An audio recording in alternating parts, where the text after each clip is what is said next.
시청자 여러분 안녕하십니까? 안녕하십니까? 임 변호사님 모시고 어제 이어 오늘 또 이야기를 나누겠습니다. 네. 자, 오늘은 그 레임드. 네, 그날이 왔습니다. 네, 그 진짜 그날이 오면인데요. 그날이 좀 온 것 같습니다. 제가 이 녹화하기 직전에 이제 여의도에 네, 좀 좌파들 네, 네. 이제 토론에 네. 주기적으로 참여하니까 네. 이제 좀 가서 들어봤는데요. 이 사람들은 뭐라 그러나 다 이번 선거를 비관적으로 보고 네. 먼 수가 있어도 네. 별 이길 방법이 없는 것 같다. 네, 배계하기 무용인 것 같다. 네, 네. 이렇게 이야기를 하면서 정권에 레임덕이 좀 온 것 같아. 이렇게 지금 이야기를 하더라고요. 오늘 아침에 이제 보면 YTN TBS가 서울 시내에 네. 여론조사를 했어요. 1042명. 네. 서울만 1042명 굉장히 여론조사는 게 별로 잘 없지 않습니까? 그렇습니다. 서울의 여론조사인데 문가리의 지금 국정평가가 30.4. 오늘 아침에 역대 제일 낮은 게 전국으로 해서 쿠키뉴스에 31.4가 있었는데 서울이 전국 평균보다 더 낮다는 거예요. 네. 부정이 67이 나왔습니다. 네. 그런데 이 문희 부정평가가 거의 뭐 전 연령대에서 부정평가가 다 높고, 그리고 서울에서 정당 지지율이 국민의힘이 32.7, 네. 민주당이 23.5. 그런데 안철수당이 이제 철수 지지층도 좀 있었을 거니까 이 13.4라는 거예요. 네. 그러니까 이 서울에서 이 민주당이 열린민주당까지 합쳐도 25%를 겨우 넘어가고 이 범야권은 저 50%에 근접하는 네. 더블 스코어적인 상황이 나타납니다. 그렇습니다. 자, 이거 어떻게 보십니까? 이게 뭐 하여튼 뭐 그날이 왔다고 제가 말씀드렸지만 이거 참 좀 저도 그냥 가슴이 아픕니다. 왜냐하면 이거는 이제 지난 뭐 4년 이제 4년이 다 돼가는 정말 문가리의 실정이 정말 이제는 대한민국 국민이라면 느끼지 않을 수 없는 상황이 이제 드디어 왔다. 그 대표적인 게 이제 LH 사태라고 좀 생각이 들고요.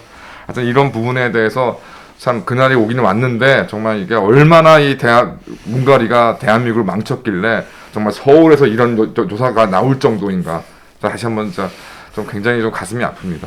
예, 그런데 이 참 차곡차곡 누적되어 오는 그 문가리에 대한 분노를 제가 전에부터 임계점이 있다. 그렇습니다. 마지막 한 방울이 딱 떨어지면 그때는 허물어져 내린다라고 한 임계점이 LH로 넘었다. 그렇습니다. 이렇게 보여요. 네. 그래서 과거는 이럴 때 자기들이 좀 전략적이고 기획적이고 공작적이고 프로파간다로 대응해서 위기를 빠져나가는 이 벙커샷이 좀 보였는데 네.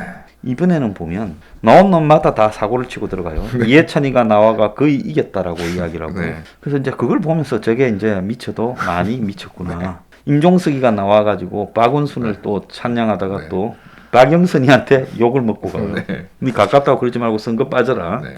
그리고 박범계가 또 검찰 한명숙이 부패로 지금 문제가 생겼는데 그렇습니다. 한명숙을 들고 나와가지고 검찰의 뭐 부장 검사장 회의에서 부결되니까 또 수사 지휘를 하니 어쩌니 지금 또 감찰을 하고 하니 뭐. 이래가지고 또 사고를 쳐요. 네. 그래서 어딘가 이 정권의 일종의 HQ 이 뭡니까 사령탑이 있어가지고 네네. 헤드쿼터가 있어가지고 거기에서 지시하고 지령하고 또 논의하는 네. 이런 기능 자체가 제가 봤을 때는 완전히 좀 무너지면서 네. 계속 전략적 전술적 오류가 발생하고 있는 거 아닌가 네네. 이렇게 보여요. 네, 그렇습니다. 저도 맞는 말씀 생각이 네. 들고 이게 하여튼 뭐 결론적으로는 이게 참 뭐 나쁜 놈들이긴 하지만 그나마 뭐 조국이나 뭐 임종석 같은 경우는 그래도 머리를 쓰는 사람들이고 나름 어쨌든 그러니까 뭐 조국은 뭐 시민단체 쪽, 뭐 임종석은 이제 정당이나 이런 쪽에 어느 정도 장악력이 있고 그래도 교섭력이 있다 보니까 무언가 그래도 청와대에서 끌고 가는 상황이 있었는데 이제 청와대에서 그런 역할을 하는 사람도 잘 눈에 띄지 않을 정도로 완전히 지금 모든 것들이 와야 되는 상황에서 각자 이제 뭐 살겠다고 지금 뭐 비판하고 나오는 쪽 아니면 뭐 이해찬처럼 뭐 일단 강자부터 부리는 쪽 뭐 이재명한테 들러붙는 쪽 뭐 하여튼 지금 완전히 각계도생하겠다는 뭐 무질서한 어떤 체각을 지금 보고 있는 것이 아닌가 생각이 듭니다. 그리고 오늘 하나 상징적인 사건이 조국 딸 문제에 대해서 교육부가 유은혜 부총리가 입시 의혹을 조사라고 지시해서 부산대가 긴급 회의를 해서 입시 조사팀을 구성했어요. 자, 왜 이렇겠습니까? 그러니까 조금이나마 좀 여론을 좀 돌려야 된다. 제가 봤을 때는 아직도 조국이 근제에서 떠드는데 네. 저렇게 한 거는 나중에 자 박근혜 정권을 봤어요. 사법 처리하는 거를. 네네. 사법 처리에 대표적인 그 장관급들이 깜빵에 가는데 한 두어 가지가 있었거든요. 네네네. 하나는 직권 남용이었고, 그렇습니다. 하나는 직무유기였습니다. 유기였습니다. 그러니까 블랙리스트나 네. 화이트리스트는 직권 남용이었고, 그 외에 뭐 이대 이런 네, 뭐 네, 네. 문제나 이런 부분을 바라보면서는 알면서도 이 아무런 눈 감독- 감아줬다는 네. 직무유기도 있었거든요. 그래서 내가 볼 때 이혼의 저 여우 같은 자가 이거는 나중에 명령의 근거를 남겨놓지 않으면 명백하게 이 부총리, 교육부총리의 직무유기가 된다라고 보고 더 이상 방치할 수 없다라고 생각해서 지시를 했다고 보거든요. 맞는 말씀이신 것 같습니다. 이거 내 깜빵 안 가겠다 이런 예, 이야기 아니겠습니까? 예. 왜? 저거가 깜빵을 보냈으니까. 네. 그래서 이거를 보고 야 이거는 이제 권력이 이제 무너지는 부스러기 흔적들이구나 이런 생각이 들더라고요. 하여튼 뭐 소장님 말씀하신 것처럼 뭐 하여튼 그런 저러한 점들이 누적돼서 된 것이고 뭐 여기에 저는 뭐 하여튼 제 1등 공신은 뭐 추미애를 꼽지 않을 수가 없습니다. 조국 추미애 두 사람이 예, 결정적으로 그러니까 뭐 노리겠죠. 조국이 정말 전반전 원스트라이크로 정말 이렇게 뭐 상대 우리 진영을 그러니까 자기 진영을 휘저었다면 이제 추미애가 이제 후반전에 이제 또 원톱으로 또 이제 자기 진영을 휘저어줬고 이제 그 연장전에서 지금 박범계가 이제 나와가지고 또 휘저었고 있는데 정말 추미애는 저는 절대 추미애를 욕하지 않습니다. 정말 추미애는 나라를 구한 영웅이라 생각하고요. 오히려 문재인 입장에서 보면 차라리 추미애를 쓰기 전에 박범계를 잘 썼으면 어땠을까라고 좀 생각이 들 정도로 추미애 공이 정말 크고 그다음에 이제 결국 이제 LH 이제 이런 사태에 또 결국은 직간접적으로 검찰 말살 시도하고 이제 연관되어 있는데 결국 이제 국민들 사이에서 아 너희들이 이러려고 그렇게 검찰을 죽이려고 한 거 아니냐라는 이제 그런 생각들을 하게 되면서 결국 또 중요했던 또 순간이 결국 신현수 사태 그나마 이런 지금 검찰이나 이런 문제를 둘러싼 이런 사태들을 그나마 문결 입장에서는 합리적인 수준에서 좀 잠정적으로라도 마무리 지을 수 있는 어떤 방책이나 능력을 가지고 있던 신현수 전 민정수석이 쫓겨나고 이제 퇴진함에 따라서 그 마지막 희망이 사라지면서 결과적으로 지금의 뭐 걷잡을 수 없는 레임덕 사태에 온 큰 요인 중에 하나라고 생각합니다. 유영민의 청와대가 지금 거의 노영민이까지는 김기춘 그렇습니다. 시대의 박근혜 정도였는데 노영민이 빠지고 난 이후에 유영민이라고 그렇습니다. 이 우리 덮보잡이지 않습니까? 그렇습니다. 유영민의 청와대가 결국은 이 박근혜 정부 말기에 그렇습니다. 비서실장들이 자꾸 바뀌면서 그렇습니다. 약체화되어 가서 나중에 무기력해졌지 않습니까? 네. 지금 그런 모습이 보이는 것 같아요. 그리고 야근자들이 제가 볼 때는 발을 빼고 있는 것 같은 느낌도 들고요. 그 대표적인 게 문의 그 좀스럽다는 표현이 페이스북을 통해서 나온 거라든지 또 문의 아들 가는 입 때문에 문제인데 가가 또 무슨 1,400만 원에 남들이 잘 알지도 못하는 파라다이스 문화재단 3천만 원을 언급하면서 그 뭐 그림자 작품을 가지고 뭐 오규먼티드, 네. 섀도우, 뭐 인사이드 이름도 이름도 뭐 같습니다. 그걸 가지고 자 봐라 돈을 받으니까 이렇게 잘 나왔다. 뭐 이렇게 또 자랑을 한 그 행태 그리고 또 행질 변경을 뭐 그거 네네네. 해먹는 부분 그리고 또 이 타겟민이가 뭐 대통령 따라가서 나도 맞고 나왔다고 뭐 이야기하는 거. 또 에이제 백신을 갖다 한번 맞아서 불을 좀 끌라고 했는데 그게 무슨 뭐 백신 맞는 부분에서 작업이 있었니 없었니 또 별 지저분한 논의들이 나오게끔 만드는 상황 이런 것들을 보면 상황 관리 능력이 급격하게 무너지고 있다라는 느낌이 들어요. 네. 뭐 그러니까 정말 박근혜 정부 말기를 좀 보는 거 저도 진짜 보는 느낌이 좀 들고 뭐 하여튼 지금 이게 도대체가 이게 저도 이제 그 아는 지인 좀 아시는 분이 이제 청와대 이제 그 박근혜 정부 청와대 이제 근무하시다가 나오신 분 얘기를 들었는데 이제 2016년 4월 총선이 이제 됐을 때 그분 같은 경우나 이거 큰일 났다. 이제 총선에서 대패를 했으니까. 그래서 이거에 대한 수습책, 어떻게 하면 이것들을 좀 우회할 수 있을까, 이런 것들을 고민하고 있는데, 청와대 참모들이라는 사람들 상당수는, 콘크리트 지지율이 있기 때문에 끄떡없다고 아주 아무런 이런 뭐 노선이나 이런 걸 변화시킬 수 없다. 그런 이야기들이 주류로 형성되는 걸 보면서, 이거 안 되겠다 싶어서, 빨리 뭐 원래 떠나올 생각이었지만 빨리 나가셨다는 말씀을 제가 들었을 때 그 직후에 보면 뭐 저기 뭐 이 조선일보하고 뭐 티격태격 싸움하고 그렇습니다. 우병우가 그러면서 또 조선일보 뭡니까 논술위원님과 거기 송 주필 주필이 뭐 관련해가 공격을 하고 뭐 이런 일들이 벌어지기 시작했죠. 그렇습니다. 그래서 뭐 하여튼 뭐 못 먹어도 고라는 식으로 막 하다가 결국은 이제 이렇게 샀는데 이런 막 탄핵까지 이렇게 되었는데 뭐 아시는 바와 같이 탄핵 때도 절대 국회에서 통과될 수 없다. 그다음에 국회에서 통과되고 그러니까 탄핵 소추 의안이 의결되니까 절대 헌재에서 인용 결정이 나올 수 없다. 그런 이야기들만 주구장창 청와대를 주의를 만들었다는 겁니다. 그래서 지금 말씀하신 것처럼 지금 문갈이 청와대도 이게 뭐 무기력한 것뿐만 아니라 그냥 헛된 희망들로만 가득하고 있지 않을까 하는 생각이 좀 많이 듭니다. 그래서 공포감이 박근혜 정권이야 찌질하게 최순실과 뭐 삼성의 말 재단이었지만 이거는 뭐 먹은 걸로 보자면 거기는 가볍게 뭐 국수 하나 먹은 거라면 이거는 그야말로 어디 저 하얏트 호텔 뷔페에서 먹은 건데 뷔페 먹고 남도 한정식 먹고 그런 건데 이거 여기서 무사할 거라고 이 생각하는 부분이 저는 좀 이 사람들이 정신 이상이다. 근데 가만히 보면 엊그제 이 윤석열 총장이 나간 이후에 그 남 뭡니까 그 대검 차장 조남관 조남관 네. 조남관 그 차장 체제에서 열렸던 네. 한명숙 그 수사 네.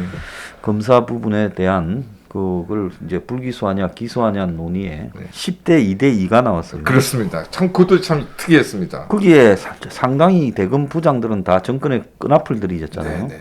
그걸 물었는데 정권 편에 서서 끝까지 같이 가겠다라는 거는 2명밖에 없고 그렇습니다. 기권 던진 2명도 저쪽 편일 건데 기권을 던졌고 이 10이 나와 버렸어요. 네. 윤석열도 그만둬 버린 상황에서. 그렇습니다. 그러니까 그게 제가 봤을 때 이제 권력의 향배에 대한 방향을 예시하는 거라고 보거든요. 그렇습니다. 만약에 이제 4월 7일 선거에서 서울, 부산 다 져버렸다. 현재 분위기로 보면 네. 뭐 빼기하기 무효할 것 같은 분위기인데 그러면 이 자들이 이제 검찰이 그동안에 엄청 당했지요. 네. 말을 못 하지 않습니까? 그렇습니다. 그러면 이제 4월 8일부터 검찰이 이 자들 말을 듣겠습니까? 절대 안 듣겠죠. 지난번에 아마 총선 때 대성을 못 했으면 총선 직후부터 검찰이 말을 안 들었어요. 그렇습니다. 잘해줘도 막판에는 들이미는데 그렇습니다. 이게 잘해준 게 아니라 강아지로 보면 집에서 맹견을 로트와일러를 하나 키우면서 투가면 들고 차고 투가면 잡아먹어 문거리라 하고 투가면 뭐 털뱉기라 하고 가끔씩 방망이로 패고 그러니까요.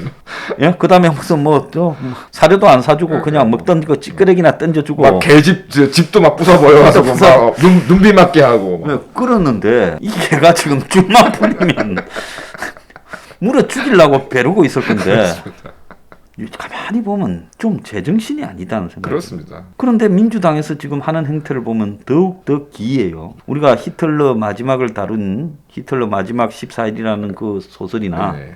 다큐죠. 네. 또 그 영화 영화 다운타운. 몰락을 보면 예. 거기에 조금 처신하는 이 핵심들이 행태가 좀 기이하잖아요. 그렇습니다. 저는 갑자기 뭐 저기 누구 해찬이가 기어 나와가 거의 다 이겼다고 이야기하는 거나 임종석이가 갑자기 기어 나와가지고 박원순을 또 찬양하는 모습이나 딱 그 모습이죠. 예, 이런 거를 보면서 상당히 기이한 모습 영어로 표현하자면 그로테스크하다라는 이렇게 맞습니다. 그다음에 민주당 내부에서 뭐 조직을 동원해서 동원 선거를 하자. 자, 이 동원 선거라는 거야 쌍팔년도 때 하던 방식이지 않습니까? 그렇습니다. 명단 적어내라. 네. 지금 민주당이 하는 유일한 일이 뭐 이 각종 자기들 여권 단체들로 하여금 명단 적어내라. 심지어 뭐 절에서도 도로 열선 깔아줄게. 저 암자에 네.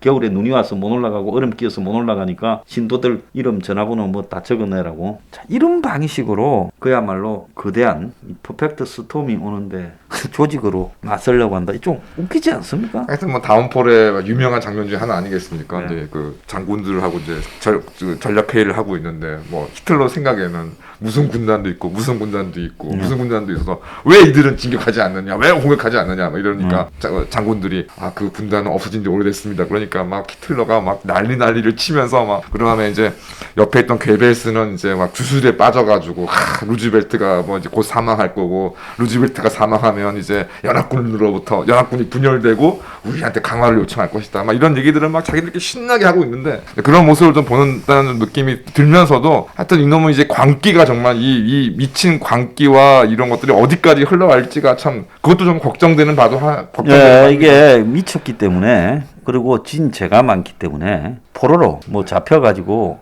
하는 게 아니라 그냥 바로 현장 사살될 가능성이 높다 하면 끝까지 저항하지 않습니까? 그렇습니다. 그러니까 이자들이 대부분 이름 좀 있다 하면 이 정권에 현장 사살 가능성이 높은 사람들이죠. 그렇습니다. 자, 그렇기 때문에 이자들이 죽기 살기로 발악을 해서 아마 나라를 남은 한 12개월 동안 정말 나락으로 떨어뜨릴 거다. 이렇게 지금 보여요. 네.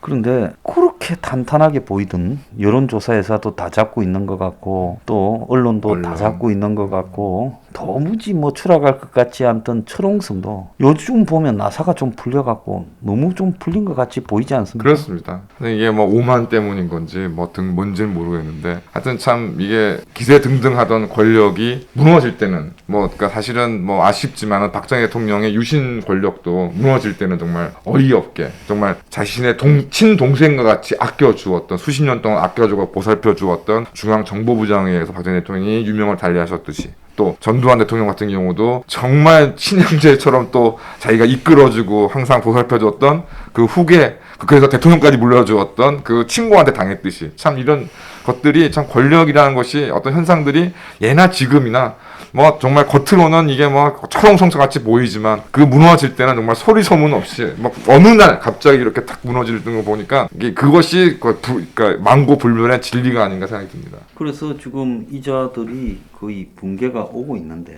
지금 보면 솔직히 말하면 오세훈이나 박영준이라는 사람 자체가 이게 뭐 야권이 심사숙고해서 경쟁력 있는 사람을 내놓은 게 아니라 그야말로 이제 허접 덩어리들 그냥 중에서 어쩔 수 없이 그냥 한 거예요. 그리고 또 그 사람들에 대한 뭐 셀프 무슨 뭐 보상이니 또 무슨 LCT 뭐 두기천이 LCT의 조형물이니 별의별 온갖 사생활이 다 폭로되고 있어요. 그렇습니다. 그런데도 지금 뭐 도무지 먹혀들지가 않는다는 그러지 않습니까? 그렇습니다. 자, 이게 이제 굉장히 말기적 정세다는 거죠. 네. 자기들은 가덕도가 하면 될 거라고 보고 가덕도 신공항 특별법을 통과시키고 그 다음에 또 돈 풀면 될 거라고 보고 돈 풀겠다고 자영업자한테 이렇게 이야기했어요. 그래서 서울은 자영업자 돈 풀고 부산은 가덕도 신공항 특별법으로 끝내려고 생각을 했는데 윤이 뭐 들이받고 나오면서 좀 충격은 있었죠.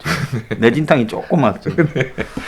그런데 이게 LH2기라는 게 이 내관을 터뜨려서 완전히 크레모아를 눌린 사람은 이 민변하고 참여연대예요. 네. 그러니까 내부에서 터졌단 말입니다. 네, 그렇습니다.